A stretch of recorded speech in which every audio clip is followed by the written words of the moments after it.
আগে ভিডিওটা দেখেন, তারপর কিছু কথা বলতে আসি। জাতীয় সঙ্গীত পরিবর্তন করার গুঞ্জন উঠেছে। আমার সোনার বাংলা, আমি তোমায় ভালোবাসি, এই জাতীয় সঙ্গীতটি পরিবর্তন করতে চাচ্ছে অনেকেই, কিন্তু কেন? থাকছে আজকের ভিডিওতে। চলুন শুরু করা যাক। 1905 সালে রবীন্দ্রনাথ ঠাকুরের লেখা এই সঙ্গীতটি 1971 সালের দেশ স্বাধীনের পর বাংলাদেশের জাতীয় সঙ্গীত হিসেবে আখ্যা দেওয়া হয়, যেখানে একটিবারও বাংলাদেশ শব্দটা উল্লেখ নেই। শুধু তাই নয়, যিনি লেখক তিনি বাংলাদেশের নয় বরং ভারতের। এখন অনেকের মনে প্রশ্ন জেগেছে, তাহলে কি ভারতের উদ্দেশ্যে লেখা হয়েছিল গানটি? যদি বাংলাদেশের উদ্দেশ্যে লেখা হতো তাহলে তো বাংলাদেশ কথাটি একবার হলেও উচ্চারণ হতো। শুধু তাই নয়, গানটিতে 3টি লাইন রয়েছে।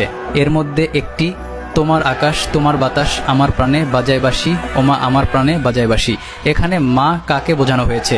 একটি মুসলিম দেশে সৃষ্টিকর্তাকে আল্লাহ না ডেকে মা ডাকবে কেন? এর জন্য আলেমরা এটা শিরক বলেছেন। এর জন্য অনেকের দাবি গানটি